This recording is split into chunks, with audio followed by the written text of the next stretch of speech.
हरे कृष्णा। श्रावण मास के इस पवित्र समय में हम श्रवण कर रहे हैं आदिदेव महादेव की सुंदर कथाओं का। आपसे प्रार्थना है कि यह कथा पूरी अवश्य सुने, क्योंकि अधूरी कथा सुनने से दोष लगता है। और कथा शुरू होने से पहले हमारे चैनल को सब्सक्राइब करके एक बार कमेंट्स में दिल से हर हर महादेव जरूर लिखें। अभी तक हम भगवान शिव की इस कथा यात्रा में सोमनाथ ज्योतिर्लिंग और मल्लिकार्जुन ज्योतिर्लिंग की कथा सुन चुके हैं। आज हम बात करेंगे उज्जैन में स्थित महाकालेश्वर ज्योतिर्लिंग के रहस्यों और रोचक कथा के बारे में। तो चलिए सबसे पहले हम सुनते हैं एक पौराणिक कथा जिसमें छिपा है इस महाकालेश्वर ज्योतिर्लिंग की स्थापना का रहस्य। उज्जैन नगरी, जिसे प्राचीन काल में अवंतीपुर के नाम से जाना जाता था, एक समय उज्जैन नगरी में वेद प्रिय नामक ब्राह्मण रहते थे। वे अपने घर में प्रतिदिन 24 घंटे उनके द्वारा स्थापित शिवलिंग की पूजा अर्चना करते थे। वे शिवजी के अनन्य भक्त थे।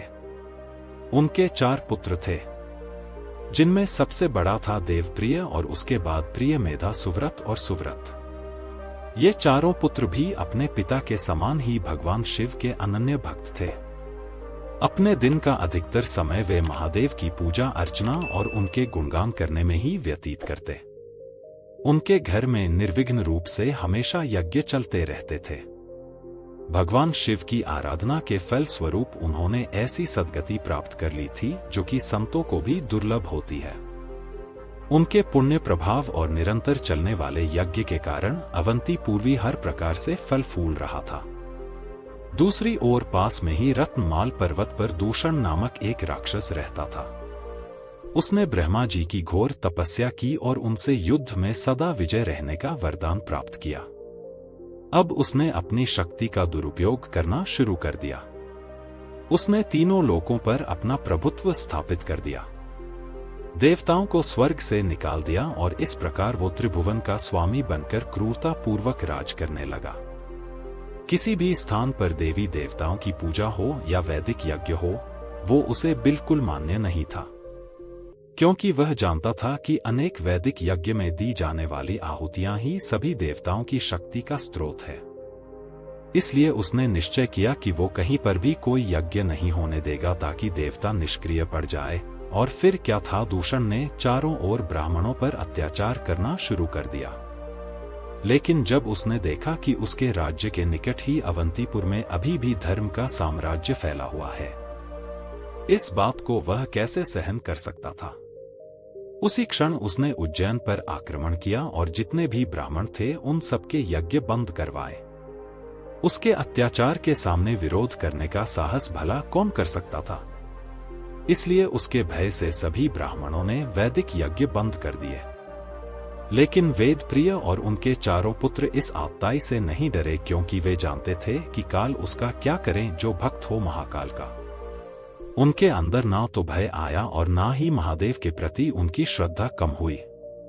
ऐसे में वेद प्रिय ब्राह्मण ने अपने पुत्रों को संबोधित करते हुए कहा, हे मेरे प्रिय पुत्रों, हमारा नगर इस समय महासंकट की स्थिति में है। चारों ओर उस असुर ने अस्त्र शस्त्र से सज्ज अपने सैनिक एकत्रित किए हुए हैं, लेकिन हमारे पास ना तो कोई सेना है और ना ही शस्त्र।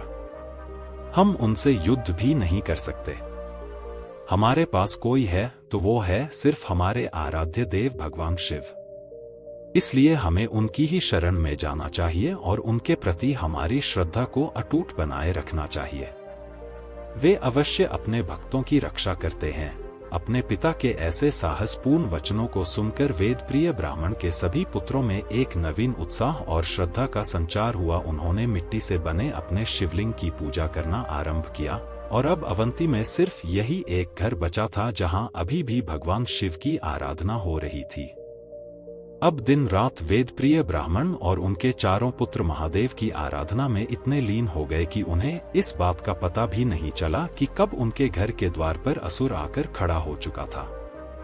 वह उन्हें धमकाते हुए कहने लगा, अरे मूर्ख ब्राह्मण, यह पूजा अर्चना करना बंद कर दे।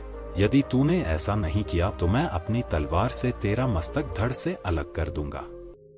मेरी बात मान ले, अन्यथा अपने प्राणों से हाथ धो बैठेगा। लेकिन उस असुर की बातों का वेद प्रिय ब्राह्मण या उनके पुत्रों पर कोई असर नहीं हुआ। वे सभी तो भगवान शिव की आराधना में लीन हो चुके थे। उन्हें इस प्रकार ध्यान मग्न अवस्था में देखकर असुर ने अपनी सेना के साथ उन पर आक्रमण करने लगा और उसी समय एकाएक धरती कांपने लगी, आसमान गरजने लगा। जो पार्थिव शिवलिंग वेदक ने स्थापित किया था उसमें भयंकर कड़का हुआ और उसमें से विशालकाय महाकाल प्रकट हुए। सिंह नाद करते हुए उन्होंने उस असुर से कहा, अरे मूर्ख, तूने मेरे भक्तों पर अत्याचार किया है। तुझे क्या लगा कि वे निस्सहाय है? नहीं, अब जा, जितनी तीव्रता से भाग सकता है भाग ले और अपने प्राणों को बचा ले। इतना कहकर महाकाल ने असुर और उसके सैनिकों को भागने का अवसर दिया। लेकिन थोड़ी दूर तक जाते ही महादेव की अग्नि ज्वाला युक्त दृष्टि उन पर पड़ी और वे सभी उसी समय जलकर भस्म हो गए। त्रिलोक पर शासन करने वाला असुर अराक का ढेर बनकर पड़ा हुआ था। असुर का नाश होते ही देवतागण आकाश से पुष्प वर्षा करने लगे। चारों ओर मंगलमय ध्वनि बज उठी। ब्राह्मण पुत्रों की भक्ति और निर्भयता से प्रसन्न होकर महाकाल ने उनसे कुछ वर मांगने के लिए कहा। और तब वेद प्रिय ब्राह्मण ने महादेव से विनती की, हे शंभु, आपके दर्शन मात्र से हमारी सभी मनोकामनाएं पूर्ण हो गई है।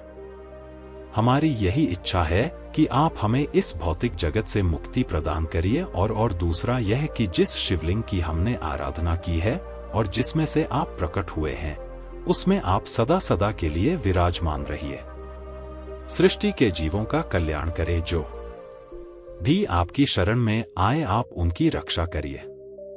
महादेव ने ब्राह्मण की मनोकामना को पूर्ण करते हुए अपने तृतीय प्रकाश स्तंभ महाकालेश्वर ज्योतिर्लिंग के रूप में उसी स्थान पर उज्जैन में अपना निवास स्थान बना लिया।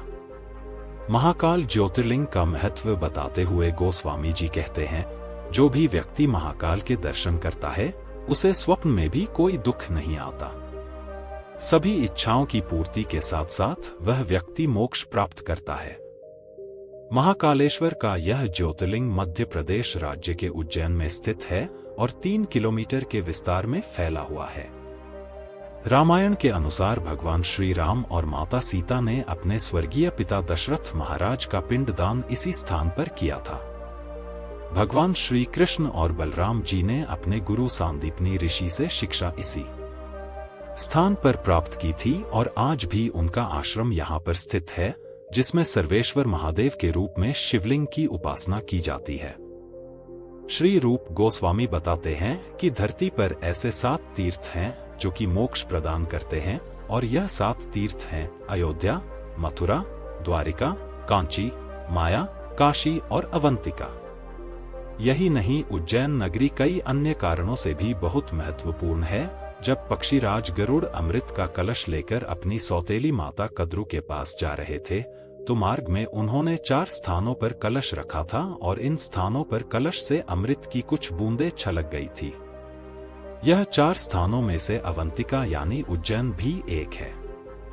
इन चारों स्थान पर महाकुंभ का आयोजन होता है। भगवान विष्णु की कृपा से उज्जैन में शिप्रा नामक एक नदी प्रकट हुई।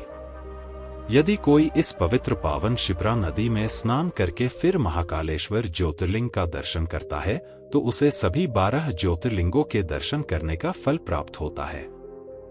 जब राजा विक्रमादित्य अपनी राजधानी अवंतिका में निवास करते थे तो उन्हें यह अनुभव हुआ कि साक्षात महाकाल यहाँ विराजमान है, इसलिए उन्होंने घोषणा की कि उज्जैन के राजा वे नहीं बल्कि महाकाल है। इसके पश्चात राजा विक्रमादित्य केवल दिन के समय ही उज्जैन नगरी में रहकर अपना राजपाट का कार्य करते और सूर्यास्त होते ही शयन करने के लिए उज्जैन से प्रस्थान कर जाते। उनके वंशजों ने भी इस प्रथा का अनुगमन किया। उज्जैन में स्थित महाकालेश्वर ज्योतिर्लिंग का यह मंदिर विश्व में एकमात्र ऐसा मंदिर है जहां दक्षिण मुखी शिवलिंग स्थापित है। यहाँ भस्म आरती की विशेष परंपरा है जो अपने आप में बहुत अनोखी है। यहाँ प्रतिदिन भगवान शिव को विभिन्न रूपों में सुंदर श्रृंगार किया जाता है। इस भव्य मंदिर में महादेव के तांडव नृत्य को दर्शाते हुए 108 विशाल स्तंभ है। यह मंदिर इस ब्रह्मांड के केंद्र बिंदु पर स्थित है। ये आंकड़े यही कहते हैं कि उज्जैन न सिर्फ भारत का बल्कि संपूर्ण ब्रह्मांड का केंद्र बिंदु है, और इस बात का प्रमाण वराह पुराण में भी मिलता है कि महाकालेश्वर ज्योतिर्लिंग संपूर्ण ब्रह्मांड की नाभि पर स्थित है। तो ये थी आज के महाकालेश्वर ज्योतिर्लिंग लिंग की सुंदर पौराणिक कथा और कीर्ति पताका। इस प्रकार महादेव के अगले ज्योतिर्लिंग की कथा लेकर हम कल आएंगे। तो आइए इस श्रावण मास में भगवान भोलेनाथ की महिमा को अपने सभी मित्रों और परिवारजनों को शेयर करते हैं।